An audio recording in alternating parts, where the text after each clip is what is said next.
बिस्मिल्लाहिर्रहमानिर्रहीम। इस वीडियो में हम एक्सरसाइज 4.4 स्टार्ट करने लगे। Exercise question number 1। ये पार्शियल फ्रैक्शन या जुज़वी कसूर की चौथी किस्म है। जो हमने पहली एक्सरसाइज की थी उसमें ऐसे आया था x over x plus 1 x minus 1 कर लें। इसमें x की जो वेरिएबल है उसकी पावर 1 है, इसकी पावर 1 है। तो हमने इसे क्या लिखा था, a ओवर लिखा था, a ओवर x प्लस 1 लिखा था और plus b over x minus 1 लिखा था।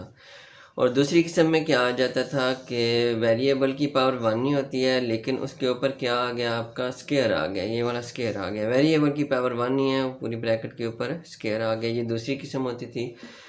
इसके दो पार्शियल फ्रैक्शन जो भी कसूर बनते थे, एक ये वाला बन गया और दूसरा ये वाला। इसकी अब यहाँ पे इसकी पावर 1 है, इसकी 2 है, तो इसके तीन पार्शियल फ्रैक्शन जुज़वी कसूर बनेंगे। पहला हम लिखेंगे a ओवर आ जाएगा x प्लस 1 और प्लस दूसरा क्या आता है, इसकी पावर 2 है, तो इसके दो पार्शियल फ्रैक्शन बनाने हैं, जुज़वी कसूर बनाने हैं। तो एक स्केयर के बगैर लिखेंगे, 1 से स्टार्ट करना है। b ओवर आ जाएगा x minus 1 plus c over आ जाएगा, उसके साथ स्केयर आ जाएगा x माइनस 1 का स्केयर आ जाएगा। ये उसकी दूसरी किस्म होगी। ऊपर कांस्टेंट एक ही लगाना है क्योंकि वेरिएबल x की पावर 1 नहीं आ रही है। जो तीसरी किस्म आई थी वो हम ऐसे कर लेते हैं। उसमें आ गया था x प्लस 1 और इधर आ गया था x स्क्वायर प्लस 1 आ गया। अब यहाँ पे x की पावर 1 है, यहाँ पे x की पावर 2 है। वेरिएबल जो x है पावर 2 है, तो ये पावर 2 जो है वो ख़त्म भी नहीं होती, इसके फैक्टर भी नहीं बनते, मतलब ये फार्मूला भी नहीं बनता। ये फार्मूला बन के तो a plus B a minus B बनता है। इस तरह अगर ऐसे हो x स्क्वायर माइनस 1, तो ये बना था पहली एक्सरसाइज के क्वेश्चन, x प्लस 1 और x माइनस 1 बन गया था। ये वेरिएबल की पावर 1 हो गई थी, एक कांस्टेंट। ये कि यहाँ पे प्लस आ गया, ये वाला फार्मूला नहीं लगता। तो इसके लिए क्या करते थे, इसकी पावर 2 रहती है तो इसके ऊपर भी हमने दो कांस्टेंट लिखने होते थे। इसके ऊपर हम लिख लेते थे a ओवर x प्लस 1 आ जाता था, प्लस इसके ऊपर हम क्या लिखते थे, दो कांस्टेंट लिखने, और पहले के साथ हम x लगाते थे और प्लस दूसरा बी एक्स है प्लस सी आ गया और नीचे ये वाली एक्स स्क्वायर वाली रकम आ गई। अब यहाँ पे क्या है, जिस तरह यहाँ पे स्क्वायर आ गया था, इस एक्सरसाइज में भी वेरिएबल की पावर 2 है, वो फार्मूला भी नहीं बनता, उसके ऊपर स्क्वायर आ गया है। मतलब यहाँ पे लिखा हुआ है एक्स क्यूब, लिखा हुआ है एक्स स्क्वायर प्लस 4 का स्क्वायर आ गया।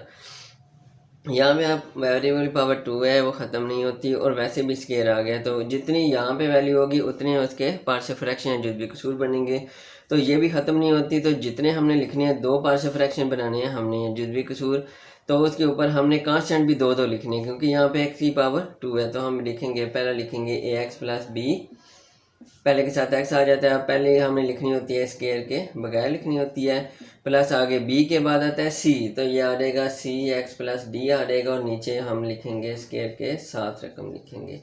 ये उसकी चौथी किस्म है। इस एक्सरसाइज में पार्शियल फ्रैक्शन जुज़वी कसूर की चौथी किस्म आएगी। तो जब भी सवाल करते हैं, पहले हमने ये देखना होता है कि ये प्रॉपर फ्रैक्शन वाजिब कसर है या इम्प्रॉपर फ्रैक्शन गैर वाजिब कसर है। अगर ऊपर पावर कम है और नीचे पावर ज़्यादा है वेरिएबल की, तो ये प्रॉपर फ्रैक्शन या वाजिब कसर है।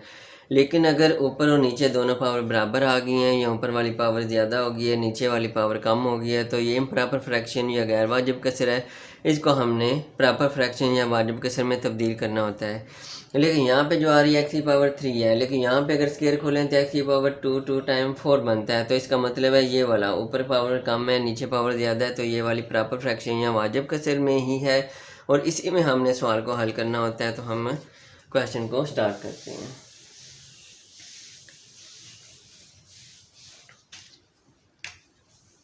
आपने पहले क्या लिखना होता है, लेट लिख लें। उर्दू में लिखना है तो आप लिखोगे फ़र्ज़ किया, तो लिखेंगे x cube over x square plus 4 का स्क्वायर इज इक्वल टू, यहाँ पे हमने पार्शियल फ्रैक्शन या जुज़वी कसूर बनानी है, तो पावर 2 है तो उसी तरह लिखेंगे, आ जाएगा ए एक्स प्लस बी आ जाएगा, दो कांस्टेंट एक स्क्वायर के बगैर लिखेंगे, प्लस बी के बाद आ जाएगा सी एक्स प्लस डी आ जाएगा, तो ये आ जाएगा हमारा स्क्वायर के साथ आ जाएगा।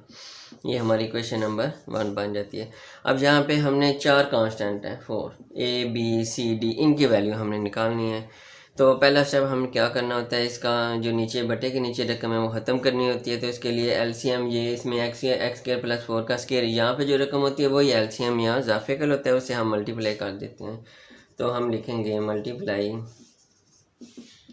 क्वेश्चन 1 बाई किसके साथ करनी है, इस रकम के साथ, वही लिख लेनी है एक्स स्क्वायर प्लस 4 का स्क्वायर आ जाएगा। अगर उर्दू में लिखना है तो आप लिखोगे मसवाद नंबर 1 को एक्स स्क्वायर प्लस 4 के स्क्वायर से ज़रब देने से आप लिखोगे। तो मैं ज़रब देता तो मल्टीप्लाई कर देता हूँ पहली रकम के साथ, पहले इसके साथ कर लेते हैं, एक्स क्यूब आ गया और आ गया एक्स स्क्वायर प्लस 4 का स्क्वायर आ गया, ये पहली रकम के साथ। अब इसके साथ हमने मल्टीप्लाई करना है एक्स स्क्वायर प्लस 4 के स्क्वायर को ही, तो ये आ जाएगा ए एक्स प्लस बी आएगा और नीचे आएगा एक्स स्क्वायर प्लस 4 आ जाएगा। अब तीसरी रकम के साथ करना है एक्स स्क्वायर प्लस 4 के स्क्वायर को, एक्स स्क्वायर प्लस 4 का स्क्वायर, साथ रकम आ गई है सी एक्स प्लस डी और नीचे आ जाएगी एक्स स्क्वायर प्लस 4 का स्क्वायर आ जाएगी। अब यहाँ पे एक्स स्क्वायर प्लस 4 का स्क्वायर एक्स स्क्वायर प्लस 4 के स्क्वायर से कट जाती है। यहाँ पे एक है एक्स स्क्वायर प्लस 4, एक है, यहाँ पे कितने हैं, 2 हैं, तो एक जो है वो इससे कट जाएगा, यहाँ पे 2 हैं। इस तरह मसलन ए की पावर 2 है और हम इसको एक राह से ही लिखते हैं, नीचे ए है तो ए से कट जाता है, एक ए रह जाता है, इस तरह ए कट गया तो हमारे पास एक ए रह गया, इस तरह ये वाली रकम रह जाती है और यहाँ पे स्क्वायर वाली रकम से कट जाएगी। अब यहाँ पे रकम क्या बात की है, एक्स का क्यूब इज इक्वल टू, यहाँ पे ए एक्स प्लस बी बचा है, ए एक्स प्लस बी है और साथ सी ये वाली रकम है एक्स स्क्वायर प्लस 4 वाली, प्लस यहाँ पे कौन सी रकम है, सिर्फ बची है सी एक्स प्लस डी, ये हमारी क्वेश्चन नंबर 2 बन जाती है। अब हमने क्या करना है, पहले क्या होता था कि एक्स वेरिएबल 1 वाली रकम आती थी, उसमें हम एक्स के वैल्यू 0 के बराबर इसको पुट करके एक्स की वैल्यू निकालते थे, ये लेकिन स्क्वायर वाली हम 0 के बराबर पुट नहीं करते, इसमें 2 वैल्यू आ जाती थी। तो ये स्क्वायर वाली आ गई, इसमें हम वैल्यू पुट नहीं कर सकते, तो इसके लिए क्या करना है, हम एक और इक्वेशन बनाते हैं जिसमें हमने कोएफिशिएंट या दिशा बराबर करके इनकी वैल्यू निकालनी होती है। तो हम उसे अब निकाल लेते हैं।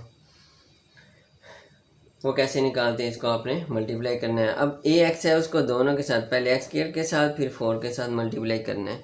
तो पहले इसके साथ करेंगे, ए आ जाएगा और एक्स की पावर 1 है 2 है तो एक्स की पावर 3 आ जाएगी, ए एक्स क्यूब आ जाएगा। अब ए एक्स को 4 के साथ देंगे तो ये आ जाएगा 4 ए एक्स आ जाएगा, प्लस है दोनों के साइन, प्लस 4 ए एक्स की दोनों के साथ जब हो जाए तो हमने फिर किसको करना है, बी को करना है। बी को पहले एक्स स्क्वायर से करना है तो ये आ जाएगा, दोनों के साइन प्लस हैं, प्लस बी एक्स स्क्वायर आ जाएगा। उसके बाद क्या आ जाएगा, बी को फिर 4 के साथ प्लस 4 बी आ जाएगा। जब मल्टीप्लाई हो गया, अब ये वाली हमने लिखना है सी एक्स प्लस डी, ये हमारी क्वेश्चन नंबर 3 बन जाती है। अब क्या करना है, अब इसमें से हमने कोफिशिएंट बराबर करने हैं। कोफिशिएंट किस तरह बराबर करने होते हैं, पहले देखना होता है सबसे बड़ी वैल्यू कौन सी है। तो इसमें सब देखें, अगर सबसे बड़ी वैल्यू कौन सी आ रही है, एक्स क्यूब आ रही है, तो एक्स क्यूब के कर लेते हैं, हम लिखते हैं equating coefficients of X cube from equation 3। मसवाद नंबर 3 में से x की पावर 3 के अद्दी सार बराबर करने से अगर आपने उर्दू में लिखना है तो अब यहाँ पे बड़ी पावर x है, यहाँ पे अगर बराबर की साइड पे देखें तो x की पावर 3 है, तो इसका कोफिशिएंट अद्दी सार क्या होगा, जो इसके साथ लिखा होता है, इसके साथ कुछ नहीं तो 1 लिखा होगा, इस साइड पे हमारा आ गया 1 इज इक्वल टू, अगर इस साइड पे देखें बराबर की साइड पे तो a की वैल्यू है x की क्यूब की, तो उसके साथ क्या आ रहा है, a आ रहा है, तो यहाँ पे हमारी एक वैल्यू निकल आई है। अब हमने क्या करना है, दूसरी वैल्यू निकालनी है। दूसरी वैल्यू पहले एक्स क्यूब का है, एक्स क्यूब से अगर पीछे आए तो एक्स स्क्वायर आ जाएगा। अब हमने एक्स स्क्वायर की वैल्यू बराबर करनी है, लिखेंगे equating coefficients of x square from equation 3। Urdu में क्या लिखेंगे, मसवाद नंबर 3 में से x की 2 के अद्दी सार बराबर करने से। तो यहाँ पे बराबर की साइड पे देखें एक्स स्क्वायर या एक्स की 2 वाली रकम है को नहीं तो वो 0 आ जाएगा। यहाँ पे बराबर की साइड पे देखें तो ये सिर्फ b आ रहा है एक्स स्क्वायर के साथ, तो ये b की वैल्यू हमारी निकल आई, b इज इक्वल टू 0 हमारी दूसरी वैल्यू निकल आई है। तो b के बाद हमने क्या करना है, x वाली अब देखनी है, पहले एक्स क्यूब वाली की थी, फिर एक्स स्क्वायर वाली, उसके बाद एक्स स्क्वायर एक्स वाली वैल्यू के हमने कोएफिशिएंट बराबर करने हैं। इक्वेटिंग